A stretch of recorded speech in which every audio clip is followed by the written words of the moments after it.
Bapaknya masuk. Selamat siang teman-teman media. Hari ini LPSK menerima pengajuan permohonan perlindungan dari Ibu Lisna selaku orang tua korban bersama dengan kuasa hukum dan Ibu Rike serta KPAI. Hari ini mereka mengajukan permohonan perlindungan mengingat kondisi Ibu Lisa yang saat ini dalam situasi secara psikis dan fisik dan psikis yang memang sedikit mengalami gangguan ya.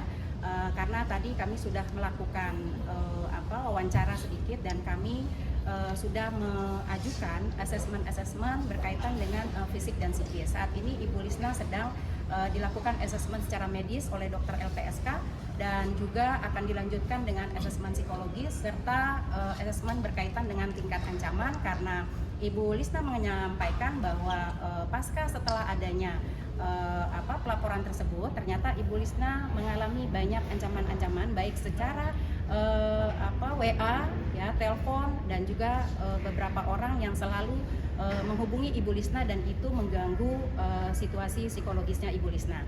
Ke depan permohonan perlindungan yang memang bisa diajukan oleh Ibu Lisna terkait dengan medis, psikologis ya, serta juga restitusi. Selain itu juga kami masih melihat ya tingkat ancamannya, serta kemudian juga kaitannya dengan psikososial besar kemungkinan bisa juga diajukan oleh Ibu Lisna gitu. Untuk saat ini proses hukum juga kami belum bisa menyampaikan lebih lanjut karena tim mungkin akan turun dalam waktu dekat untuk menemui pihak kepolisian ya untuk mengecek penerapan kaitannya dengan beberapa pasal-pasal ya, mengingat ini penting untuk diketahui lebih lanjut karena selain juga adanya pembunuhan, kami juga mendengar bahwa jauh sebelumnya ternyata korban juga sudah mengalami kekerasan yang berulang-ulang kali, dan ini respon kami adalah bukan hanya sekedar pembunuhan adalah sebagai akhir dari penganiayaan, tetapi jauh sebelumnya telah ada satu tindak pidana yaitu kekerasan dalam rumah tangga yang sebenarnya ke depan kami juga ingin menghimbau ya kepada semua warga masyarakat bahwa dengan adanya undang-undang tindak pidana kekerasan dalam rumah tangga, maka jangan ragu jika di antara orang terdekat Bapak dan Ibu sekalian di masyarakat, tetangga, untuk segera melaporkan kepada pihak yang berwajib, karena bagaimanapun kekerasan dalam rumah tangga itu menjadi penting dan memang harus menjadi atensi dari semua warga masyarakat, apalagi baik mereka-mereka yang ada di lingkaran RT, RW, lurah, kecamatan gitu ya. Jadi semua harus punya kontribusi secara bersama-sama. Demikian permohonan perlindungan yang memang sudah diajukan. Terima kasih, mungkin bisa dilanjutkan oleh Dari KPAI dulu. Baik, saya Jasar Putra, Wakil Ketua Komisi Perlindungan Anak Indonesia. Pertama kami sengaja datang ke sini untuk berkoordinasi dengan LPSK terkait perlindungan terkait korban ya, karena pengadu ini kan penting ya untuk dipastikan perlindungannya agar kasus ini segera terungkap, bisa terungkap dengan terang benderang, terutama siapa-siapa saja, apakah memang hanya Ibu Tili atau ada yang lain gitu ya. Nah, oleh sebab itu kuasa hukum sebetulnya sudah mendatangi KPAI tanggal 23 Februari kemarin.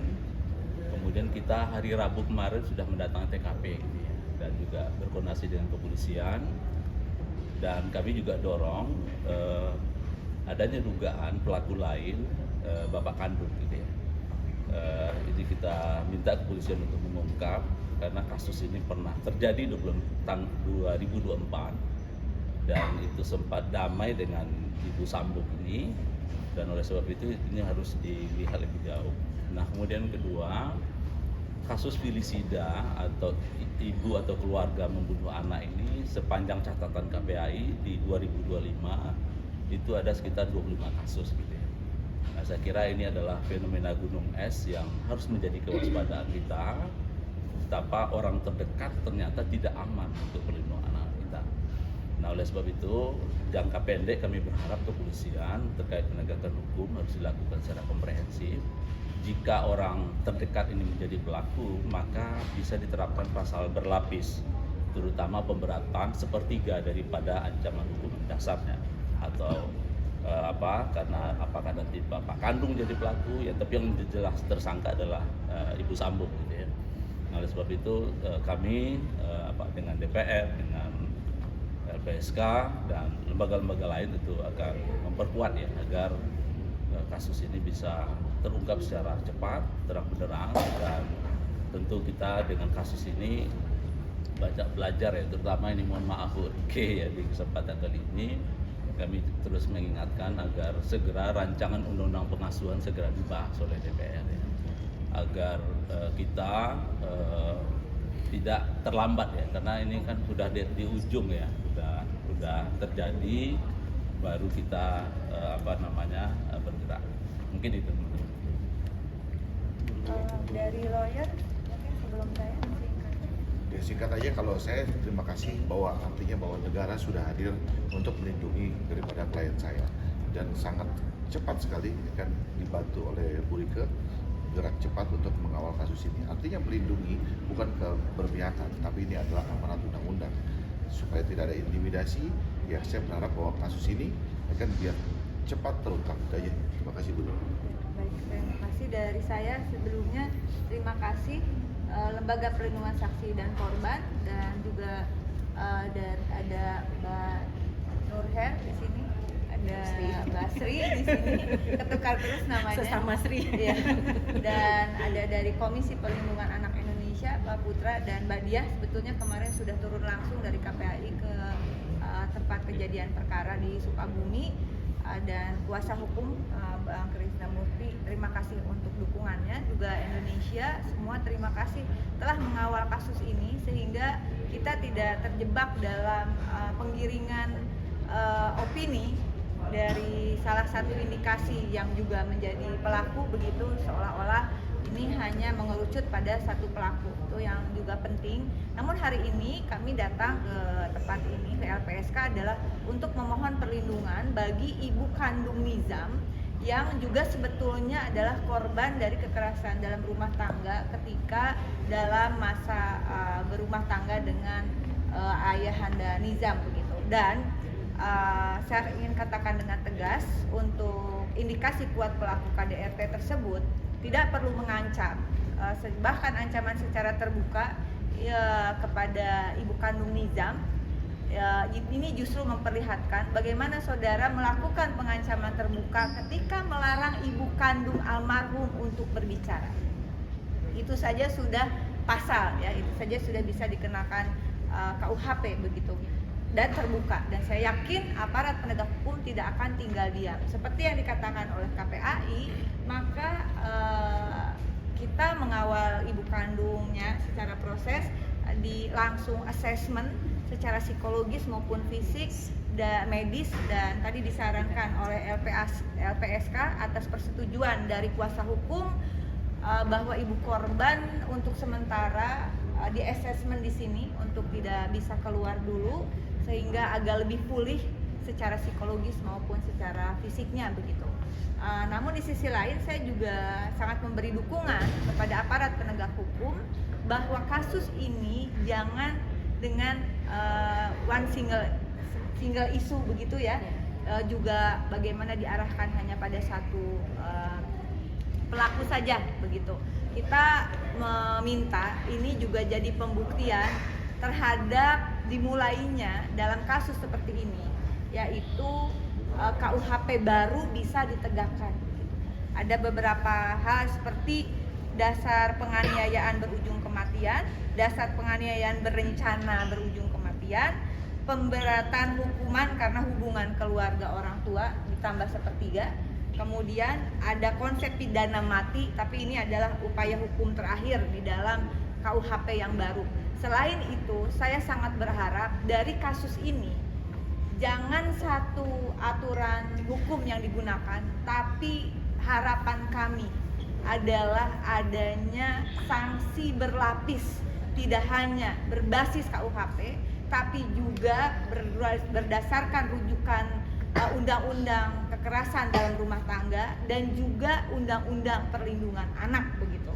Dan ini juga catatan pentingnya adalah bagaimana sedang dilakukan revisi atas undang-undang perlindungan saksi dan korban, kiranya kasus ini juga bisa memberikan satu tambahan atau beberapa tambahan pasal dan ayat untuk menguatkan bagaimana kasus-kasus serupa itu penanganan saksi dan korbannya bisa komprehensif.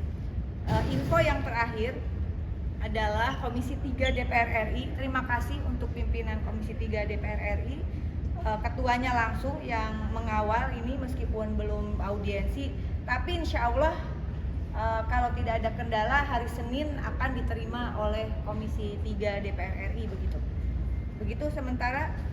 Cukup. Presiden mungkin bentuk pengancamannya seperti apa sih? Tadi kita sudah sampaikan kepada LPSK. Apakah sampai dibunuh atau seperti apa gitu mungkin yang diterima dari Tadi udah kita sampaikan, nanti biar dari LPSK. gimana apa ya bentuk pengancamannya seperti apa mungkin apakah sampai pembunuhan atau teror seperti apa sih? Secara substansi tadi belum, tapi dengan metodenya. Bentuk metodenya adalah di telepon, lalu dari telepon itu isinya berisi ancaman, lalu kemudian lewat WA ya. Aduh saya agak lupa tadi serangan-serangan di medsos juga. Rumahnya di gitu. mana? Kamu di mana? Gitu. Kamu diem loh gitu lah. Diem aja, nggak usah ikut-ikutan gitu loh kayak gitu. Bahkan dugaannya ayah. Oke, kami belum bisa mendetek tidak- itu ya. bukan ranah Dari itu. siapa kita belum bisa mengetahui. Akan berapa lama mungkin ibu almarhum ada di sini? Kami akan cek dulu di pertama ketika setelah asesmen nanti kami akan lihat dulu kondisinya seperti apa gitu. Bu Rika, Tadi ini kan hari ini ada asesmen medis ya oleh dokter di LPSK. Di sini lengkap ya. Ya. Ada asesmen psikologis gitu kan. Nanti akan dicek dulu ya seberapa Psikolog ada di sini. psikolognya juga ada. Nanti kita lihat lebih lanjut gitu. Bu Rika, ini kan orang terdekat ya diterapkan pasal tambahan itu sepertiganya kan.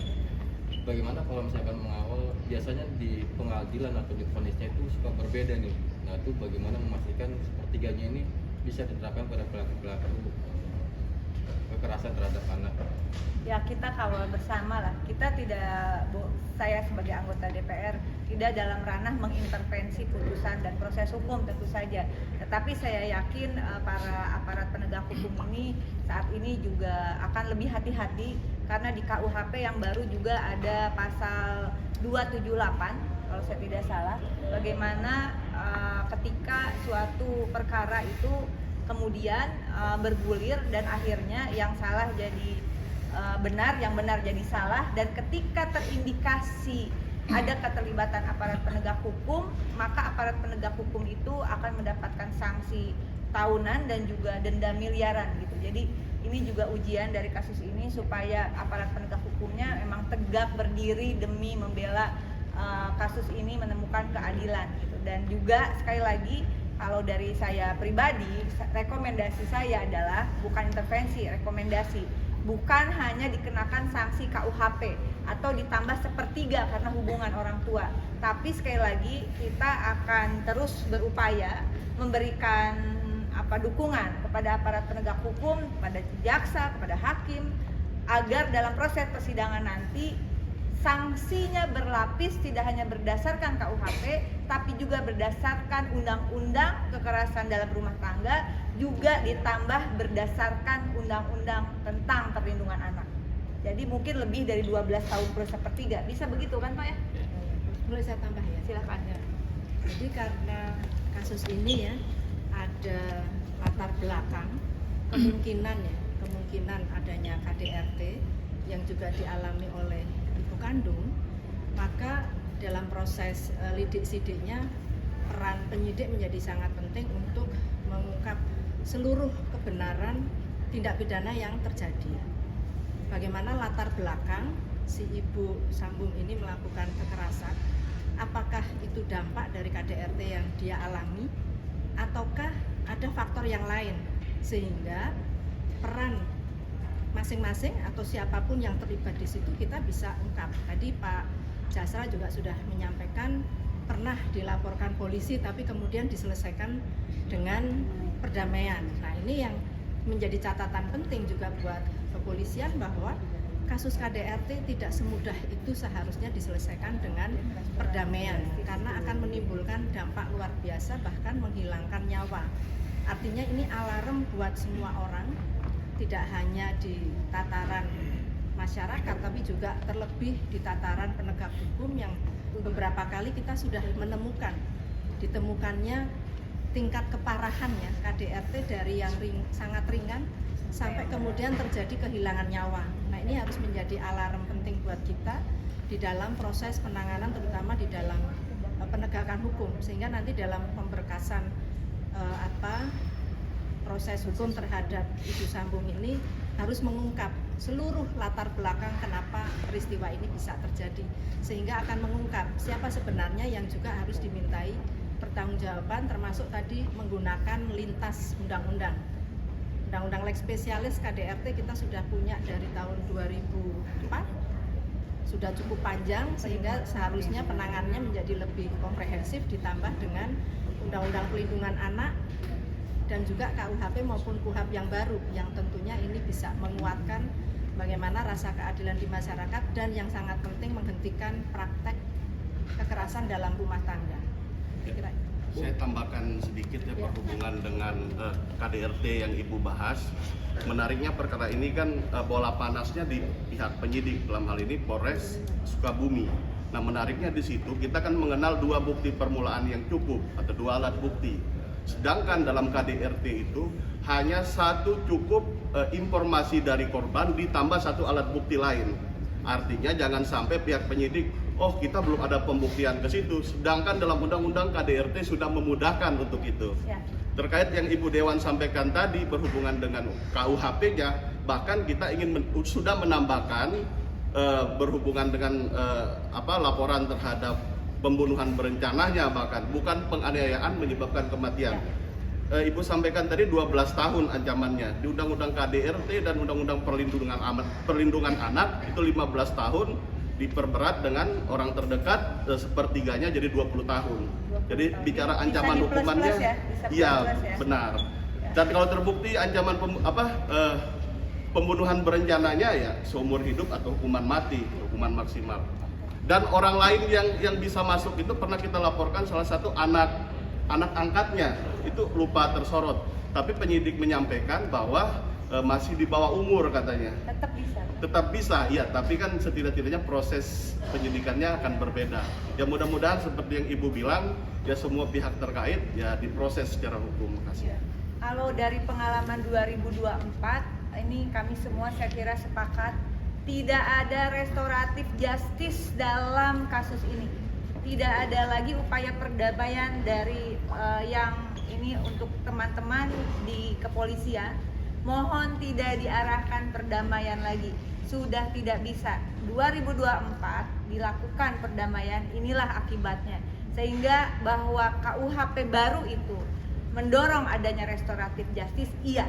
Tetapi untuk kasus-kasus kekerasan, penyiksaan, bahkan sampai kehilangan nyawa, saya kira itu tidak bisa sesuatu yang melakukan restoratif justice atau cara damai. Restoratif justice tidak untuk kasus-kasus pelanggaran kemanusiaan ekstrim. Jangankan sampai mati, penyiksaan aja itu tidak boleh sebetulnya. Ya, terima kasih. Terima kasih.